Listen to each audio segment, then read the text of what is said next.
আসসালামু আলাইকুম। আজকের পর্ব দেখার জন্য সবাইকে ওয়েলকাম জানাচ্ছি।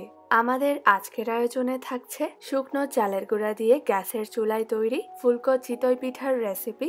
চিতই পিঠা তৈরি করাটা খুবই সহজ মনে হলেও পারফেক্ট চিতই পিঠা তৈরির টিপসগুলো না জানার কারণে অনেকেই পারফেক্ট চিতই পিঠা ঘরে তৈরি করতে পারেন না। তাই আজকের রেসিপিতে চেষ্টা করেছি চিতই পিঠা তৈরির অনেকগুলো টিপস শেয়ার করতে। তাই আমি আশা করছি রেসিপিটি আপনাদের ভালো লাগবে। চিতই পিঠা তৈরির জন্য প্রথমেই নিয়ে নিচ্ছি 2 কাপ শুকনো চালের গুঁড়া। এবার কুসুম গরম পানি দিয়ে দিচ্ছি 1 কাপ। যেহেতু আমি এখানে শুকনো চালের গুঁড়া ব্যবহার করছি তাই কুসুম গরম পানি অ্যাড করলে চালের গুঁড়াটা ভালোভাবে ভিজবে, এতে করে পিঠাগুলো একদম পারফেক্ট হবে। এখন লবণ দিয়ে দিচ্ছি 1/2 চা চামচ। লবণটা আপনারা আপনাদের স্বাদ মতো বাড়িয়ে বা কমিয়েও দিতে পারেন। এবার একটি হ্যান্ড উইস্ক দিয়ে ভালোভাবে সবকিছু মিশিয়ে নিচ্ছি।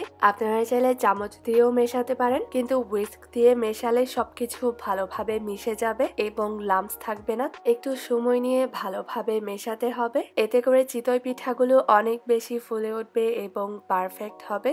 সবকিছু ভালোভাবে মেশানো হয়ে গেলে একটি ঢাকনা দিয়ে ঢেকে মিশ্রণটা রেখে দিব আধা ঘন্টা। এতে করে চালের গুঁড়াটা ভালোভাবে ভিজবে, তখন পিঠাগুলো একদম পারফেক্ট হবে। ফিরে এলাম আধা ঘন্টা পর। মিশ্রণটা আধা ঘন্টা রেখে দেওয়ার কারণে কিছুটা ঘন হয়ে গেছে। এই পর্যায়ে আমি পর্যাপ্ত পরিমাণে গরম পানি অ্যাড করে মিশ্রণটার কনসিস্টেন্সিটা ঠিক করে নিব।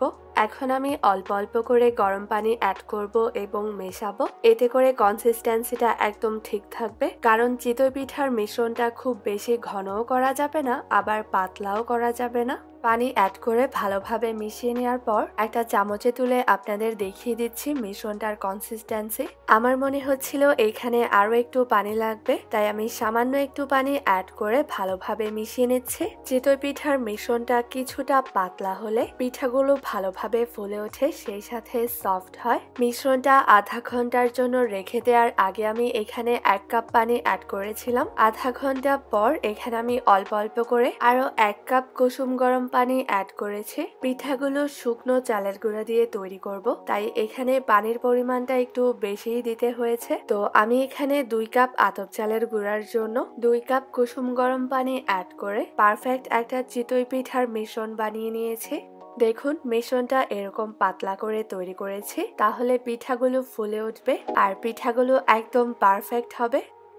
এদিকে চিতই পিঠা বানানোর জন্য চুলায় একটি লোহার চিতই পিঠার ছাঁচ বসিয়ে দিয়ে গরম করে নিচ্ছি। সেই সাথে কিছু কিচেন টাওয়েলের মধ্যে সামান্য একটু তেল লাগিয়ে নিয়ে চিতই পিঠার ছাঁচটাকে গ্রিস করে নিচ্ছি, তাহলে চিতই পিঠার ছাঁচের মধ্যে পিঠাগুলো লেগে থাকবে না, সেই সাথে পিঠাগুলোর নিচের দিকটা মচমচে হবে।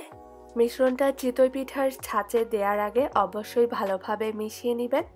চিতই পিঠার ছাঁচটা ভালোভাবে গরম হয়ে গেলে একটি চামচের সাহায্যে মিশ্রণটা তুলে নিয়ে ছাঁচের মধ্যে দিয়ে দিচ্ছি। মিশ্রণটা ছাঁচে দেওয়ার আগে অবশ্যই চেক করে নেবেন ছাঁচটা পুরোপুরি গরম হয়েছে কিনা, কারণ গরম ছাঁচে পিঠাগুলো বানালে পিঠাগুলো ভালোভাবে ফুলে উঠবে। এদিকে একটি বোলে সামান্য একটু পানি নিয়ে একটি ঢাকনা চুবিয়ে রেখেছি। এরপর এই ভেজা ঢাকনাটা এখান থেকে তুলে নিয়ে পিঠাগুলো ঢেকে দিচ্ছি। আর এই ঢাকনায় পানি থাকার কারণে পিঠাগুলো খুব সুন্দরভাবে ফুলে উঠবে। চুলার আঁচ হাই হিটে রেখে ঢাকনা দিয়ে ঢেকে রেখেই পিঠাগুলো 3-4 মিনিট কুক করব। 3-4 মিনিট কুক করে নিয়ে ঢাকনাটা তুলে নিচ্ছি। পিঠাগুলো দেখে আপনারা নিশ্চয়ই বুঝতে পারছেন পিঠাগুলো কতটা ফুলে উঠেছে, আর পিঠাগুলোর নিচের দিকটায়ও খুব সুন্দর একটা লাইট ব্রাউন কালার এসেছে, সেই সাথে মচমচেও হয়েছে। আপনারা চাইলে সেম প্রসেসে পিঠাগুলো মাটির খোলায় মাটির ঢাকনা দিয়ে ঢেকেও তৈরি করে নিতে পারেন। একই প্রসেসে আমি এখানে আরো কিছু পিঠা বানিয়ে নিয়েছি। দেখুন এই পিঠাগুলো খুব সুন্দরভাবে ফুলে উঠেছে। আপনারা যদি সবগুলো টিপস ফলো করে চিতই পিঠা তৈরি করেন, আমি আশা করছি আপনাদের পিঠাগুলো এরকম পারফেক্ট হবে। আমি এখানে আরো কিছু পিঠা বানিয়ে নিয়েছি। পিঠাগুলোর উপরের দিকটা একদম নরম তুলতুলে আর নিচের দিকটা মচমচে, এইটাই হচ্ছে পারফেক্ট চিতই পিঠা। এবার আপনাদের একটা পিঠা ভেঙে দেখাচ্ছি।